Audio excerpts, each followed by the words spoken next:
Sleeper running backs that can help you win your fantasy football leagues in 2026. I'm going to start off right here in this portion of the draft, but I'm going to mention Quinshon Judkins, but we're going to talk about David Montgomery for a second. I think it's the age. 29 years old. I think a lot of people are scared to take David Montgomery because of that. I have no worries whatsoever. Now, you do have to ask if he's going to be healthy enough to play all the games. That's really my only concern. I think David Montgomery is going to come in here and look like Joe Mixon did when he went to Houston. And let me be clear, he does not have to be this good for this to be a home run of a pick as the 26th running back taken off the board. This was Joe Mixon in his 1 year in Houston, and just look at the numbers. I don't want to name them all, but look at the numbers until he got injured at the end. He looked fantastic, and I think there's a potential for that to happen again this year. Houston's biggest problem as an offense was they couldn't score in the red zone.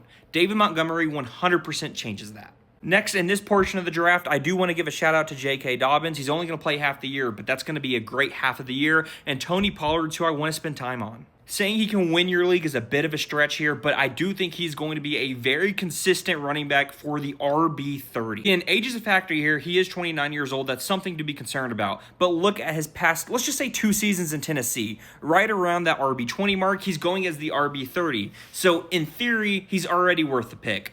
But let's also add in the fact that he's getting Brian Daboll as an offensive coordinator, Cam Ward into year 2. This offense should be better, which means more opportunity for touchdowns for Tony Pollard. I really like him as the RB30. Admittedly, though, he is the most boring pick you can make. I get that, but I think he'll be consistent and solid value for this spot. Finally, we're going to go to someone younger who I'm going to call like the worst kept secret ever, Jonathan Brooks. Jonathan Brooks is a guy I was insanely high on after college. I loved him, and I still do if he can stay healthy. And at this point, I'm willing to take the chance. Now, his ADP is the RB57, and admittedly, that's not that accurate. If you do any mock drafts, he goes way before that. But I'm still where he's currently going, which is probably closer to like the RB35. I'm still very willing to take him there. I think there's a real chance he takes the starting job from Chuba Hubbard. He's already shown he can get his job taken from him before. And at this point in the draft, I am willing to take the chance on the injury risks that definitely do come with him. But if he is able to be out there and healthy, I truly think this is a guy that's going to be at least a top 25 running back, if not higher. I could truly see, if healthy full season, a top 15 running back in fantasy football. That's how highly I think of Jonathan Brooks.